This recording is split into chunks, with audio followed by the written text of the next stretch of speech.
我请你们帮我小声 This 点， is 这 a 里。 TV show from the UK about how we can use philosophy in our life every day. And Epicurus is a philosopher who was always asking about what is a good life and how to live a good life and different things you need to be happy, right? So this is about 23 minutes, so we'll watch it slowly. Sometimes I'll stop and maybe ask you a question to check if you understand what's going on. Also, I tried to turn on the annotations here, so hopefully you can also read the text. And yeah, at the end of it, we're going to have a discussion and then maybe play a game at the end of class. Any questions? How is your English? Is your English good or bad? Bad. Bad. Okay. How about your English? So. Me too. Okay. Better. Better. All right. Yours is okay. So. All right. And yours? Bad. All right. Actually, before we start, I'll take your names. Yeah. I guess I'll take your names first. So, what's your name? English. Any name. Hu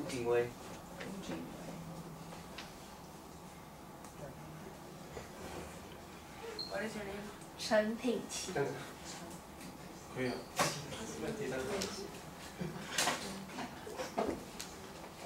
And your name? Zoe. That's it. What's your name? 尤敦杰。要加这些点点。自己决定啊。那个东西都是你自己去决定，不用减加，没有对数，没有对数，不用看。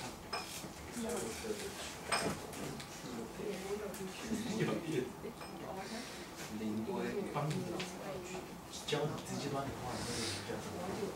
你自己很清楚。Alright, so if there's a question or you don't understand something or you have a question during the video, just raise your hand and I will stop and we can talk for a minute and maybe if you need some explanation or something, I can help.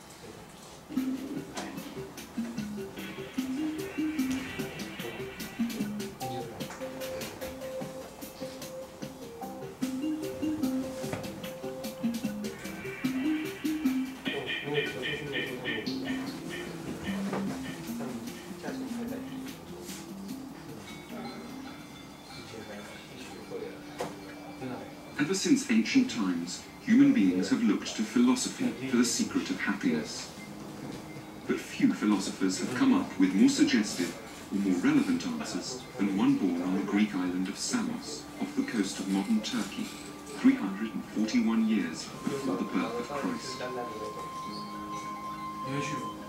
His name was Epicurus. Very little about him has survived. All of his books have been lost across the centuries, leaving his philosophy of happiness to be reconstructed in just a few fragments. Epicurus believed that we could all find a way to be happy. The problem was, quite simply, that we were looking in the wrong place.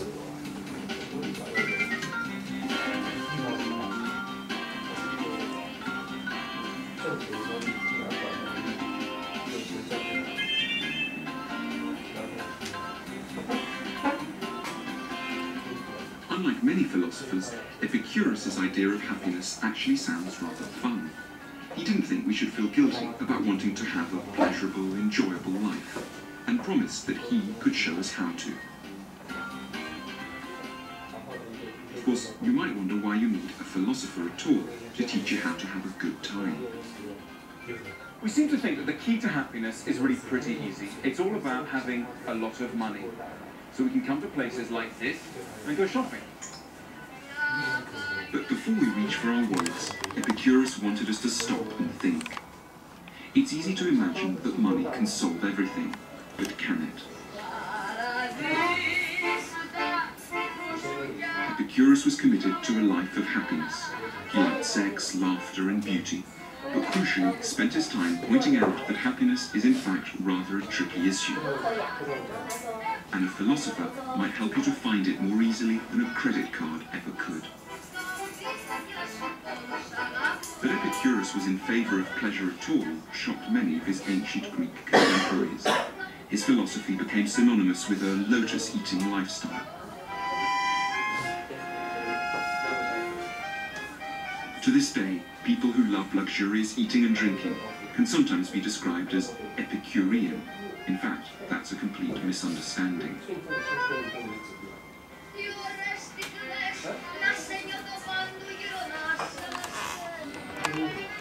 Epicurus said that pleasure was the most important thing in life, and yet if we actually look at the way that he lived, it seemed he led far from a luxurious life. His house was very simple, his clothes were extremely basic, he always drank water rather than wine, he found fish much too expensive, and he was happy just eating meals with bread, vegetables and a few olives.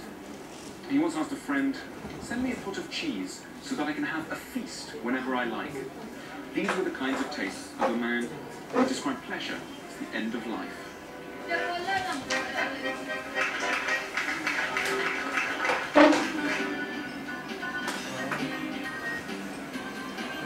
At the heart of Epicurus' philosophy is a simple thought, that we aren't very good at knowing what will make us happy, though we may feel powerfully drawn towards material things and be convinced that they are what we require to be happy. We're often wrong. What we want is not always what we need, and nothing shows that up more starkly than our impulse to go shopping. Like shopping, most weeks it's just a couple of bags up to, I don't know, sometimes like 10, 12 bags, you know. I like designer names. Dolce & Gabbana stuff, these clothes, DKNY, and I love Gucci clothes as well.